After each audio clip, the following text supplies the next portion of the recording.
Hey, what's up tonight? This is your girl Mighty. Tonight we got an exclusive interview tonight with Cubone, Charles Rachal, right? So what's up, man? How's life treating you today? Oh, life is good, man. Just out here trying to enjoy these holidays and stuff, get through all the stuff that's going through and, end this year with a bang and come in 2022 with a whole new look and a slang. Yeah, what do you got planned? What are you doing for Christmas? I'm just chilling with the family, man. I'm going to stay in and stay, home tight, man. Stay safe and stay sound, man. Just to try to enjoy it with the family, which I do every year about this time. I just keep it in the family, keep it at home as much as possible. Yeah. So tell us, I know you're from South Central LA, so is that where you stay at right now? Yeah, between South Central LA and the Bay Area. Okay, so you were born and raised out there? Born and raised in South Central Los Angeles on the east side, what you call the low bottoms. That's what you would call it. Yeah. Real quick. Okay. So, just a little background on how in Cubone and I linked up. Like 2 weeks ago, I went to that Free Larry Hoover benefit concert. And then we ended up meeting at the after party event. You know what I mean? He was all posted up with looking fresh. Jeweled out. You know what I mean? So we said, hey, can we take a picture for the magazine? He was with it. That's how we got to talking. And now here we are, you know what I mean? Trying doing an interview, just to plug y'all in. So thanks for, taking that time that day to say hi and take a picture and all that. So we appreciate that. So, No, no. so just to plug our audience, you know what I mean? Can you tell us what you've been nationally recognized for? Well, I've been recognized since 1992. Nationwide recognition started in 1992 with the Plugg and the Crib after the Civil Unrest. I was very instrumental in the formation of that. And since that point in time, I really just, my career had blossomed into community activism, chef now, celebrity chef, Hmm. just um, changing lives and stuff, doing a lot of speaking engagements throughout my career now, and have a career now. First, before '92, I had a lifestyle. Now, Okay. in '92, I created a career about myself. And, took myself Okay. out the streets really and put it more into changing the streets. Yeah. So, when was your turning point when you were like, because everybody who's been, I know, and I don't know if anybody knows, but you did some time in prison. You were kind of in and out. So, being, what it is to be unlocked, and you get caught up in the when it's all turned up in prison and the prison lifestyle. You know what I mean? So, what when was your turning point when you're like, what, like, what am I doing? You know what I'm saying? When what happened when you were like, I want to do something with me? In 1989, I went to prison in 1984, and my life was, I was young. I was like 19 years old at the time, but I had to start going to jail when I was 16, 17 years old. Went to camp, and then I got out, stayed out like a year. Then I went in 1983, got out, bailed out of jail on a case, and Mm-hmm. uh, another case out on bail. I went in 1984 of June, and then I didn't get back out till like Christmas Eve of 1989 was my last time going to prison. At Mm-hmm. that point in time, I knew I changed my life. I read the Bible, Mm-hmm. seen the ins and outs, felt the pain of loneliness. I felt the part of not being able to do what I want to do in my life now, being controlled and circle, Mm-hmm. system that I knew I didn't need to be in. I just asked God to change my life. I got to get out there. I don't want to come back. And I've been Mm-hmm. out since then. Thanks to God. I give grace to God to that and Yeah. myself after that for not allowing myself to get it caught up um, with all the traps that's been set up for years and years and decades. For Mm-hmm. young black men in here back then. Yeah. Especially What was what was the what you say was the most challenging part? Oh, yeah. Screen went out for. you back on. Yeah, Still we're there? back on. Hello, Yeah, yeah. Can you hear me? hello. Yeah. Can you hear me? Hello? I can't hear you. Huh? Can you hear me now? I can't even see you. Oh, can't see me.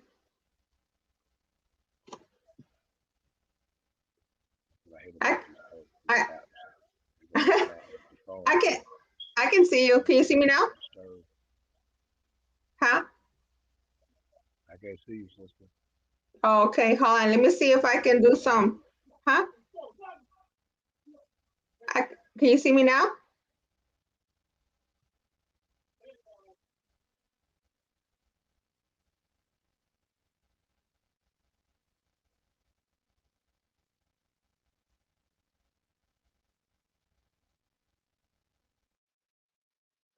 All right. So we had a little bit of connection issues right now, but we'll get back on right now. So right now I want to shout out everybody who's been following, subscribing, and staying tuned with us.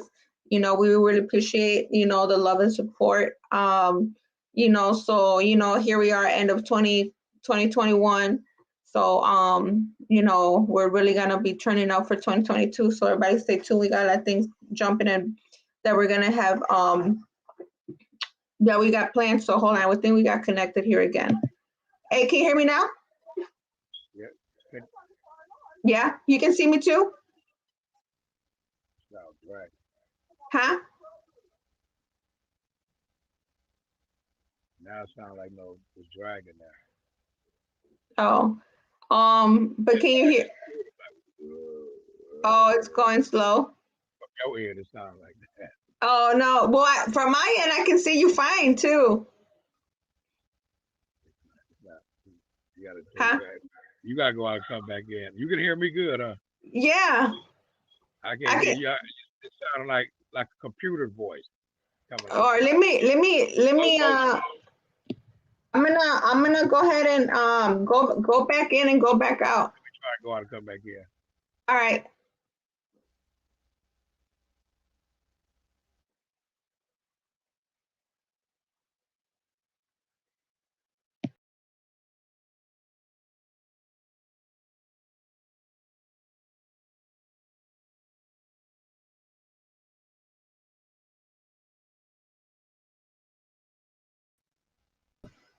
How about now? Okay, there it We go. good? Yeah, Is that my phone's man? I'm just kidding. yeah. It was Okay. sound like a computer. Yeah, I'm good now though. Huh? We good now, right? Yeah, yeah, All yeah. right. So we're talking, right? So I guess so did you have a favorite prison recipe? And you know what I mean when you were locked up? You should say it again about what? Did you have a favorite prison recipe? Oh yeah, yeah, yeah, yeah. You know, and the SOS. That was my favorite one. The SOS. Shit on the shangle. Okay. That's like breakfast sausage and gravy over potatoes and a biscuit. You know, something like that. Oh, That was okay. my favorite there. Yeah, SOS. That was Okay. feed. You know, if you had your own little meal you make in there, like with the tuna, the spread and all that. You know, everybody do that. But as far as what the state gave you, yeah, the SOS shit on the shangle. Yeah. So how when did you decide to become a chef then? Well, what made me want to become a chef? Yeah. Well, you know, all my life I grew up cooking around my family. You know, great grandmother raised me, Mhm. father, mom, them, all the homies, they homies. Where I grew up at my community where I'm from, you know, I got generations there. So, you know, we Mhm. grew up on cookouts, home cooked meals, barbecues, backyard boogies, Mhm. picnics, you know, everything like that. So I Yeah. always was that. My grandfather used to throw parties all the time. And he used to Yeah. always cook, and I used to always watch him cook. In order for me to get in that party, I had to help him cook. You know, watch him Yeah. participate. So I said, "Hey, girl, let me have you cook and teach him how to cook, so I get to go to the party with him and stuff." Mhm. And so then I started cooking at like my homeboys' picnic for my hoods and stuff. I started Mhm. taking over the grill, cooking at the grill, taking over grills and stuff, cooking. And you know, when I go to people's house parties and stuff, they in the kitchen like they cooking. I take over their kitchen like I thought I cook it back on the party. I get to cooking. But um, so you know, but it never wasn't no career for me. You know, back that time I was just being me in the streets and game banging and stuff. You know, Mhm. doing that was my hobby in game banging. I can cook, but I can cook. Everybody know that. Everybody Yeah. know that. But that's I was game banging. Then once I started doing the peace treaty and I turned to a community activist, a gang intervention worker, I would still cook. You know, along the routes. You know, different Yeah. picnics, different places, just for fun. Not charging. Mhm. Never sold a plate in my life. To this day, really never sold a $10, $15 plate, nothing like that. Yeah. So then I started cooking and have fun. So when I moved up here, um, about 9 years ago in the Bay Area, I started cooking just for fun on Facebook. Wasn't nothing Mm-hmm. to do. I'm at the house, I'm just cooking and stuff. And Snoop Dogg seen that. And when he Mm-hmm. seen that cooking, now he know I can cook too, because I cooked for him a couple of times. And Mm-hmm. we were just at the same house, the same place, at his house, kicking it and stuff. As my friend, Mm-hmm. so I became a chef. And Mm-hmm. he said, "Bone, I need you to go on tour with me, man, be my personal chef." Now it's in 2016. So Wow. 2016, I've been his personal chef, his tour chef. Oh, Yeah. since 2016, you said? Yeah, since 2016. He just Oh, posted up okay. on his page tonight.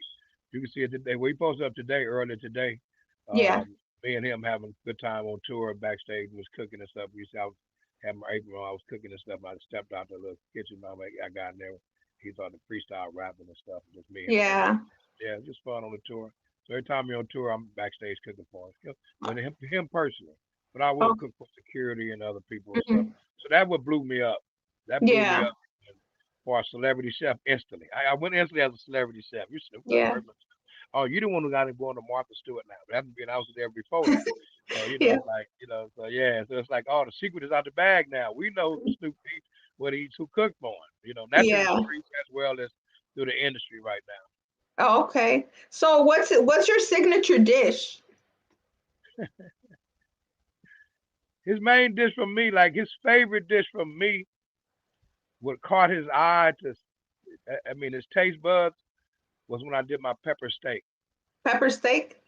That's one of his favorite dishes. But he rarely eats that because we know that's eat steaks every day. But like that's Hmm. one of his main favorite dishes. Like if you ask him what's your favorite dish, Bone, he'll say, "Man, Bone got that. Bone can cook, but I like that pepper steak." And everybody Yeah. wants pepper steak like him with the mashed potatoes over that rice gravy and stuff. Take Hmm. crazy. Everybody. But Man. his main meal every day, like just compassionate about, fun with eat. You know, from me too, is my fried pork chop. Oh, okay. And his one of the easiest meal I make for him is hamburger helper. You know, Hamburger. the original hamburger helper. So Yeah. I put it on there. Oh, someone happened with the audio. Can't, I can't hear you now.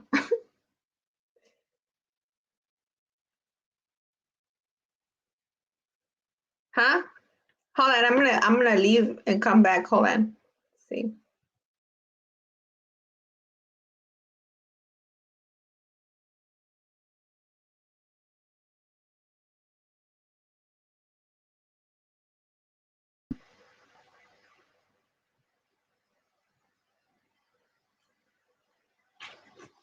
So we have. Oh, There you yeah. There we go. Oh, we have to reboot the other one. All right. go. so you So know, so so you know, I've been with him today, but hamburger helper, put a twist in it my way. That's one of his favorites. Everybody like that too though. man, we have to try. Okay, so do you ever plan on opening like a restaurant or anything like that? Now I don't really want to open up a restaurant because that put me in one spot. I like moving around. So I was gonna get a food truck, but Hmm. I'll be on the road with him cooking. So it's like, Yeah, right. I could do it. I have my pit, and everything. I have everything I need to Hmm. go on the road. I mean, pop ups and do events, catering, and personal Okay. chefs to personal people. But I'm his personal chef. I'm his tour chef. So it's like Yeah. I'll be busy with him, so I don't have the time to sell a plate. 'Cause a lot of people like my favorite cook. My favorite dish is, in my me. I would personally sell and be a signature dish in my restaurant or anything I sell will be my spaghetti. The spaghetti. Oh, AK loves spaghetti, man. That's his favorite dish. Yeah, I What make do a you? special. I got a three meat spaghetti. I make mine with three different meats, and if one can be turkey, I can make all three meat turkey. I can make all three meat beef, seafood, and veggie. But it's different than just the regular spaghetti. Yeah. It is African American version. And so Okay. Man, Cajun, it's Cajun barbecue style version if you want it to. You know. Yeah, it's on my page. It's on my page. is You it? can see Oh, it on my I page. think It's I on seen top. it. Yeah, Yeah. everybody want it. So, what is your least favorite dish to make? Huh? What is your least favorite dish to prepare? The spaghetti. Oh, that one? That's the least one you Yeah, don't that's like to what I said. do? That's my favorite dish right there. Oh, That's my signature dish right there. If I open up anywhere, they're gonna say I'm gonna have to put the spaghetti. Like it had to be big cue ball spaghetti house or something. yeah. So, how did you and Snoop Dogg linked up then? Like, how do you It guys was, know each other? oh, I met him during the gang troops in 1992. He had just signed to Death Row Records, and during that time, we had just started. We had just entered into the world of the gang troops after civil Mm-hmm. unrest. So Suge Knight was bringing toys to our community through a nonprofit program, and at the time, Mm-hmm. we had a lot of kids in our community that was with aiding us. So we doing our game program through them. Um, so we got the kids from our community, got them to come to the center and meet Snoop Dogg and all them. But at that time, they didn't know the kids. Didn't know they was just meeting some artists. It was Snoop Dogg, Jodeci, Suge Knight, and when they were looking at the toys, they didn't know who the artist was. We did, Mm-hmm. we had Snoop Dogg had just come out. Um, Dr. Dre and all them, that Death Row whole first wave. So Mm-hmm. we got close then, because he seen what I was doing. He was a Crip from Long Beach, young Crip from Long Beach, and Mm-hmm. I know a lot of his homies and stuff. And so he seen what I was doing for the kids. So he was like, that was something good for him to see. And as time went on, I got into the music business too. Mm-hmm. Years later with Mystical, the rapper Mystical. I was Oh, yeah, Mystical. yeah. Me and him met and up, and me and him got real close. And do a lot of stuff I was doing, and so I got on the road with him. And so when Snoop came to Master P, No Limit, I was there with Mystical. They were like, "Dad, yeah, you everywhere. You in the community, Yeah, you you all over the place. Crib." So you know what I mean. So it's like now Mm-hmm. we homies. We know each other. We same numbers. We Right. hanging out. We doing things like that. Yeah. So our friendship built up over the years through that. Me being from the West Coast, he being from the West Coast. Mm-hmm. Me hanging with down south label, he down south label. And Mm-hmm. we only two West Coast dudes there. And we both are factors in our communities right now. He's a part of coming up and rap. I'm a part of coming up in the community of changing lives. That was doing it '92 right there when we first Mm-hmm. met. So ever since then, we've been close. Ever since then, he's been my friend, like a little No, brother. okay. That's cool, man. That's cool. So, it's okay. So going back to in 1993, President-elect at that time, Bill Clinton, right? He gave you that national honor. You know what I mean? What was going through your mind when that happened? That was something like it was genuine to me. It was like it was a stepping stone of showing that I'm able to do what I need to do in order to change some lives. That's what my mission was. At it wasn't Mm-hmm. about me some money. It wasn't about a job. It wasn't about race. It wasn't about Mm-hmm. things. Because my mission was that I just changed my life in game banging. Now, God gave me a second chance. Now this is my task. My destiny is to change some lives, bring gang Mm-hmm. and enrich my community. So I met him during his campaign in 1992, Mm-hmm. right when I first started doing the activism, Mm-hmm. peace treaty and stuff. I met Maxine Waters, was like an auntie to me right now today, to this day. Mm-hmm. When I met her, she introduced me to him because he was running for campaign for president. So I seen him. Mm-hmm. So we went to the campaign thing in our community, and she introduced her to him, and he liked what he heard about the Bloods and Crips and how they getting together. So me and my partner that's running a nonprofit program with me, he's a Blood, and Mm-hmm. we like with Argentina. So he was having CS2 together doing a program. That's the Mm-hmm. first time seeing that. So that was a plus in his eyes as running for president. So we're like, yeah, if I get to be president, I'm gonna send Yeah. for you to come my inauguration. Back that time, I didn't know what inauguration meant. I didn't care too much about going to see no president. Yeah. That was Yeah. May or something. But come January when he got voted in, he called us like he promised and sent for us as the 50 Faces of Hope. The 50 people that most inspired him during their campaign trail, Mm-hmm. they called it 50 Faces of Hope. They were allowed to come to their, inauguration festivities. Yeah. Throughout the whole administration, we would have support from them at different things that we were doing. Cause like one was a school teacher, we was Mm-hmm. that gang member that turned peace. Some dude that contracted AIDS and stuff with a bad deal with Mm-hmm. Florida. It was a principal who was out of Chicago, a school teacher. Yeah. Mm-hmm. Yeah, I so I read about something like that. so it's like there's another dude that found a bomb under the bleachers and were doing their campaign. Him and war soldiers, the people that was he grew up with is one lady on a catfish farm in Arkansas. But Mm-hmm. we was all 50 people that was prestigious in their hearts, and so that made us Yeah. feel special doing inauguration. So yeah, that was a blessing. That was a real blessing to do that. That's you talking about this right here. See, Yeah. see, That's in the Oh White House. yeah. There you go. Yeah. Yeah. You And know what I'm saying? That's in the China room. That's a 93 right there. yeah. And yeah.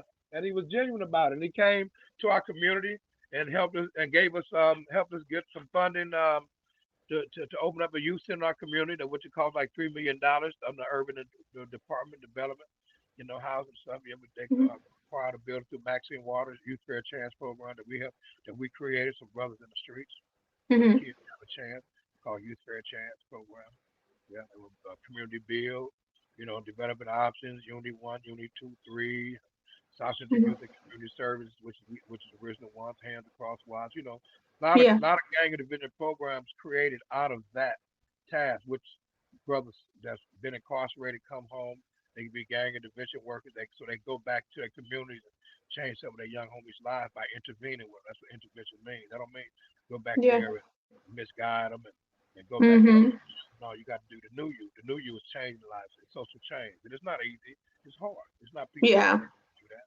It's one of the most dangerous jobs to actually have if you really look at it. Yeah. Is your front Yeah. line. So, do you have a non-profit that helps at your youth risk right now? Huh? Do you have a non-profit that helps kids at youth risk? Yes, yes, yes, yes. Right now, today in Los Angeles, California, a community build. It's in Los Angeles, California, on Dagman Street. That's what we have youth programs right there. Youth Fair Chance program is still up and running on Vermont and Manchester, 87. We also got development options, which is right there. Crenshaw by Crenshaw High School, right there. With Snoop's football league. That's another part. We have a lot of kids that go in there from different areas, different schools. They have their own teams throughout California, not a global now, but just Mhm. start out Los Angeles and Long Beach and Pomona area and stuff like that there. There's about Yeah. different programs, ceasefire committee, which is different programs that's geared at prevention and intervention, and we all work together in the streets. But me personally, my you can't pay me enough to do what I have to do, Mhm. so I dedicated my time, effort, and energy towards making peace and increasing the peace and stopping the violence Mhm. through the payment coming from God. Mhm. Which is a Yeah. blessing. Which is a Right. blessing. So there's nothing they can pay me to do to stop me or to make me do better at what Mhm. I do. Because what I Yeah. do is already set at this pace, and that. But like I say, that's why I put myself on a board of different programs, volunteer myself at different programs. Because if you pay me, well, yeah, I get stipends and Mhm. honorarium and stuff like that. That's what I call it. But to have a W-2 form with you, it's hard because you can't pay me to do what I need to do, and I'm not gonna let Mhm. you dictate to me what I need to do because I have to do that because I did Mhm. this. A lot of people ain't get. You have to game banging to stop game banging. You got to be a Mhm. pimp to stop pimping. You got to be a Right. dope fiend to know how to stop a dope fiend. You know what I'm saying? So Mhm. I was game banging all my life. I was a game Mhm. banger. I wasn't a hustler, prayer, pimp. I was a game banger. So all my prison time was based on me game banging. It wasn't Mhm. based on dope. It wasn't based on me robbing. It wasn't based on me doing this. It was based on me game banging. So Mhm. but during my time, you did stuff to get away with it. So I didn't Right. have a lot of gang banging charges against me. I Mhm. just had a gang bang reputation with Right. Yeah, and especially in prison, reputation's everything. You know what I mean? So, what would you say was the best advice an OG ever gave you, and who was that OG? me. One of the best advice I got was one of my big homies. He say, gang banging and hustle don't mix. What you want to do? Okay. And who was the OG? What I mean by that, gang banging and hustle don't mix. He said, well, if you're gonna get some money and live life, you can't gang bang because you can't hustle and get no money because you gang banging. How you gonna hustle? You're Mhm. gonna work. So you got to decide which one you want to do. You on game bang, you can't get out there and get no money. You can be shooting up everything. Now if you hustling, Mhm. you can't game bang because you want to get some money. So Mhm. it just let me decide. That gave me the option right there. One Yeah. of my homies, Big Whitey, he gave me the option a long time ago, and that stick with me to this day. Because you know it's hard not to game bang because Mhm. gang banging comes from a form of you disrespecting me. That's why I'm gang banging. Gang Right. banging. form of high style pride to represent my hood. Gang banging to me comes from the gangster in me. You know, if you Hmm. trigger this, I'll trigger off. You know, it's the devil. Right. You know, that's basically if I can put it, the devil. You fucking with the devil. You know, Mm-hmm. you knocking at the devil's door, and you So keep he knocking. gonna open that motherfucker. And when he opens, you ain't gonna like what you gonna get. I Yeah. guarantee that. You know, and a lot of people ain't able to close it back or jump up out of it or pull themselves up out of it after so many years of being in it. They accustomed to it. They're prone to it. I played on the devil's playground, but I also made principles. So I know that structure. I know that status. I know the ins and outs. I can Mm-hmm. go to and fro because I did my deed. But one day I found God enough to say, hey man, I'm ready to come back home where I belong, and I've been in the Mm-hmm. light ever since. I'm not scared of the dark, but Mm-hmm. I like the light. Yeah. And I Yeah, think when you're too deep in, when you're actually, I think when you're in the dark, you know what I mean? Something too deep in the dark, the light intimidates you. You know what I mean? And it's hard to get out of it because you're so used to being in the dark, and you know what I mean. So once you see that, you know what I'm saying, people get to have a hard time getting out of the darkness because the light intimidates them. You know what I mean? Because it's shedding light on something. You know what I mean, that nobody's been seeing besides them. You know what I mean? That you might, like I said, a lot of stuff that there's a lot of things that people don't brag about, you know what I mean, because they were, you know what I mean, how the game goes. So I feel right. like, I just think it's important too, you know what I mean, to have a higher power that helps you come out of, you know what I'm saying, and shows you, I don't know, I think it takes a lot to be able to change and find a different way to change these behaviors and habits, you know what I'm saying, especially if you're stuck in your ways and you're having trouble focusing because everything around you is chaos. Yeah, right, right. Yeah. What would you tell a younger version of yourself knowing what you know now? Excuse me. What would you tell a younger version of yourself knowing what you know now? Not to do it. Not to do it. It ain't worth it. Hmm. Stay single when it comes to joining a lifestyle. Hmm. Stay out them streets. That lifestyle in them streets, it ain't nothing. It's just the streets, man. It's like catching the bus, man. You ain't want to catch that bus forever. You know what I'm Hmm. saying? So you got to take that stigma up off of you that it's cool to be in the streets. You got to take that stigma off you with that nickname to follow legendary of someone that lived that life. You know what I mean? Um, Hmm. my little brother was named after me, Little Q-Ball. He had a Hmm. big reputation in the streets. Um, and lived it to the fullest until he rested in peace in 1995. Um, but now his kids, not my kids. Um, I have two sons and a daughter. Hmm. Not my two sons, which is 20 something years old, both of them. Um, I don't allow them to name their name Baby Cubone or Cubone, and none of that. Nothing tied to what I've done, game bang. I don't allow that. I Hmm. push them away from it. Me coming from that, I'm not scared of them. I'm not scared to approach any youngster that tell me that my son need to be gang banging from their hood because his daddy gang bang. He's a G. Hmm. No, none of that. He ain't following Hmm. that. That ain't me. Yeah. Me is who I am now and who he is now. Follow your Hmm. own self life. Live your life. Yeah. Structure the way you want to be structured and pursue successful things. Do things that I didn't do. Do things that I wanted to do. And do things that wasn't around for me then is around for you now. Hmm. And that's Yeah. what I would tell them youngsters. Same thing I would tell my own. Live your life to the fullest. Get out these streets, man. Don't follow no fool. It takes a hell of a follower to be a good leader. Hmm. You know, just it's what you follow and who you follow. Don't follow no Hmm. fool. Because a lot of your homies, they fools. They teaching you how to survive in the streets, show enough. They teach you how to shoot, show enough. They teach you how to trick, connive, con, pimp, play, hustler. Whatever it is, the devil's playground, that's all that right there. They're not Hmm. teaching you to respect your parent. They're not teaching you to stay at home. They're not teaching Hmm. you the education, the wealth and money, and the image that you really need to get that dollar bill, that bag. You really chasing that. Hmm. And so you chasing the bag for someone else most of the time right now. Don't Hmm. chase the bag for yourself because it's not a bag. Change that. It's an account you chasing for. It's wealth you chasing for. It's career. It's you chasing for.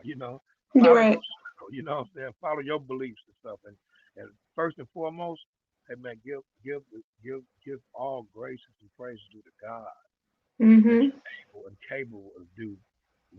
given you to do with the tools, the self determination that He gave you in order to succeed in all that you chose out to take after and go after in your goals. You know what Mhm. I'm saying? That's what I tell them youngsters. It's over, Yeah. man. It's Yeah. over. It's over. Just live your life, man. Be you. Be who you are. Be who your mother, Mhm. your father named you to be. Yeah. Live your life. Walk the way you walk. Was born to walk. Women, Mhm. get some class, some etiquette. You know what I mean? That Mhm. just mental health. Just take these drugs about these kids' minds that they don't know what they're dealing with. You know, Yeah. it's not Right. their fault. It's not their fault.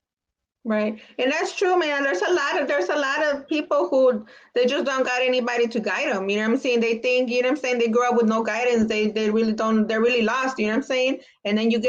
they get hooked up with the wrong people, and then they just, you know what I mean?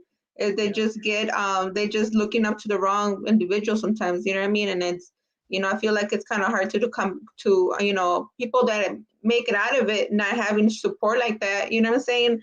I give Yeah. them a lot of props because it's not easy, you know what I'm saying? And I know, a lot of those people have lived and learned, you know what I'm saying, to get to change to wherever they had to do to change. Right. Right. Right. Any words of advice on anybody? Because I mean, the Plug magazine circulates all over the U.S. through the prison systems. You know what I mean? So, any words of advice you give these guys on lock that get to go home one day? You say any words that I give myself at night on advice when I come No, home? any advice you will give these guys on lock who are reading the Plug magazine who get to come home one day? What piece of advice would you give them when they get home? I would tell them the way I did it with me, man. When I came home from prison in 1989, Christmas Eve, Hmm. I prayed to God. I listened to a lot of oldies and stuff, and I was one song I listened to, man, was Blue Magic. Um, Welcome to the Lonely Club. Hmm. That was the last song I played, and that really hit me that night. Um, and it made me understand that, man. When you coming out of there, you coming out of loneliness. You know, and you got to realize that coming out of loneliness, coming back into gatherings and people in the open world, you're Hmm. not loneliness no more. And you got to Hmm. adjust. You got to recoup. You got to build. You got to establish. Like start all over again every Hmm. time. If you go back in there again and you come out again, start all over again. That's what it is. Where Hmm. you left off at for the better, not the worst of it. Leave the worst in there. Leave the worst alone, even if it was out there when you came in and you changed. And come out with that change and stay out here with that change, and you'll be all right. I survived it this long because I didn't allow myself to do the things that I know that I would get caught up in and get me back up in there. So if I Hmm. can't get away with it, ain't no sense in me doing it. And if I got to take a gun to the party, ain't no sense in me going. Hmm. You know, I mean, I Right. know it's security to protect me and stuff, and that, but I know where I'm going when I go. I got a vibe. I got a gut feeling. Hmm. Y'all come out here, man, and it's opportunities for you guys out here.